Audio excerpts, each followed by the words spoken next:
ذلك نتلوه عليك من الآيات والذكر الحكيم إن مثل عيسى عند الله كمثل آدم خلقه من تراب ثم قال له كن فيكون. سورة آل عمران شروع مخیتونو کې الله رب العزت د مسلمانانو او همدارنګې چې کوم خلق د جنت ولوي د هغو ذکر او همدارنګې چې کوم د جهنم ولوي نو د هغو دواړو ذکر وشو، یعنی د جهنمیانو او د جنتیانو تقابل وشو. چې کوم خلق د وخت د زمانې کوم پیغمبر دغه خبرې منلې وي نو همیشه د پر هغه خلق کامیاب دي، او څوک یې څه نه مندي د هغو نصیحت نه قبلوي نو به داسې خلق دنیا او آخرت دواړه جهنمونو کې په خسارې او نقصان او په ناکام کې دي. مخکې کومه تذکره وه د عیسی علیه السلام علیه وشوله. دینن آیتونو کې دا ذکر کوي چې ان مثل عیسی عند الله کمثل آدم. مخکې آیتونو کې بیان شو چې دا کافرو مشرکینو بدایلو ویره عیسی علیه السلام چې دی دا د مور نه پیدا شوی دی خو بغیر د پلار نه، نو دا معلومیږي چې دا عیسی علیه السلام چې دا الہ دی، دا خدای دی، د هر یو شي کې تصرف کولی شي. مطلب چې دنیا نظام د هر څه د عیسی علیه السلام هم چلولی شي، د لاس کې او اختیار کې دي. موږ د عیسی علیه السلام علیه ځکه عبادت او بندګي کوو. دا وګوره بغیر د پلاره پیدا شوی دنیا خو بغیر د اسبابو وینه، او دا څرنګه بغیر د اسبابو راغلی دی نو معلومیږي چې همدا خدای دی. نو دې خبرې او د دې اعتراض جواب کوي چې ان مثل عیسی عند الله کمثل آدم. د عیسی علیه السلام مثال داسې دی لکه څرنګه آدم علیه السلام الله تعالی پیدا کړی و، بلکې دې نه مخکې لاړ شي چې آدم علیه السلام الله تعالی پیدا وکول نو سره نه انسانان وو نه، هغه به څرنګه پیدا کړی. تاسو کله دا اعتراض کو چې یاره کله مو عظاما رفاته چې کله هډوکي شو ذرې ذرې شو بیا هم نه پیدایش کې پیدا کولی شو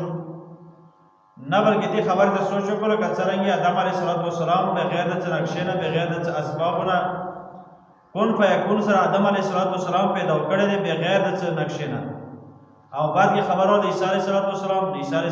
وګوره دې نه مخکې څومره انسانان الله تعالی پیدا کړي، څومره انبیا کرام تېر شوي، په زرونو انبیا او همدارنګې انسانانو خلق دې نه مخکې تېر شوي. او دا بیا عیسی علیه السلام د موسی علیه السلام نه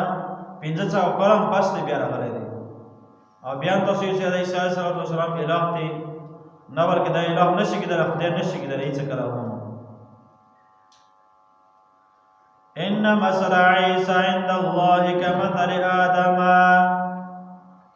یقینا مثال د عیسی علیه السلام علیه په پیدایش کې کمثل آدم په شان د مثال د آدم علیه السلام دی. خلقه من تراب پیدا کړی دی د الله تعالی د خاورې نه، ثم قال له کن فیکون. بیا الله تعالی دا حکم کړی دی چې کن موشان فیکون دا موجود شوی دی. الحق من ربک فلا تکن من الممترین. دا واقعات چې دی دا کوم بیان متاونه وکړه دا حق دی طرف د تا نه، نو هېڅ کلام په دې کې ته شک ونه کړې او خلکو سره چې هغه شک کوونکي دي په دې کې نو هغو سره هم په دې خبرې کې ملګرتیا ونه کړې. فمن حاجک فیه من بعد ما جاءک من العلم. که بیا هم چا تا سره بحث مباحثه کوله وروسته د علم نه چې راغلی دی تا ته، فقل ته ورته ووایه تعالو راوغواړئ تاسو ندعو ابناءنا و ابناءکم. راشو تاسو موږ په فیصله وکړو په دې خبرې باندې چې کله مشرکینو دا خبره نبي صلی الله علیه وسلم سره نه منله. وی یاره عیسی علیه السلام بالکل الہ کېدلی شي، دې خبرې کې څه شک او شبهه نشته دی. نو الله تعالی حکم کوي دا پیغمبر ته وی ای پیغمبره دې خلکو ته دې خبره اعلان وکړه چې تعالو راشئ تاسو ندعو ابناءنا و ابناءکم مو خپل بچی راوړم تاسو خپل بچی راوړو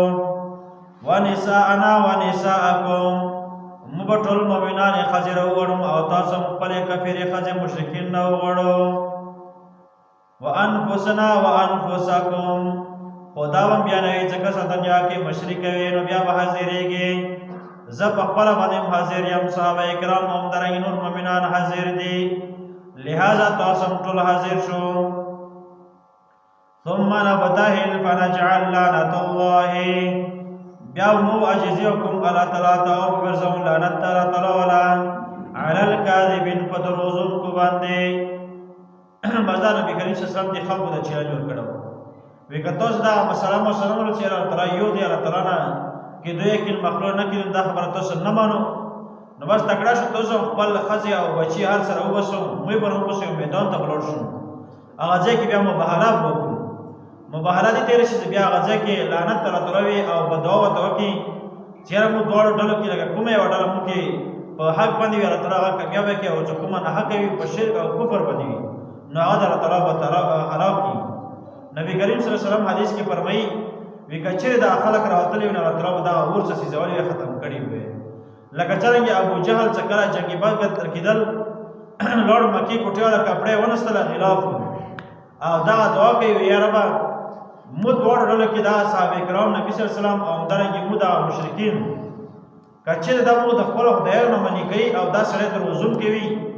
نو دا د هلاک نعوذ بالله من ذلک او کدا نوې رښتون کې نو به مخ د خلوکی او ځکه چې بدر میدان ته لړو نو 313 مسلمانانو باقي هزار تعداد کې مشرکین او کافرو سره د اسلامونو څخه کمنه ور سره نو بیا مړه تر شکست ته ورکړ الله تعالی د مسلمانانو په رحم وکړي دعا کړه تعالی د فلسطین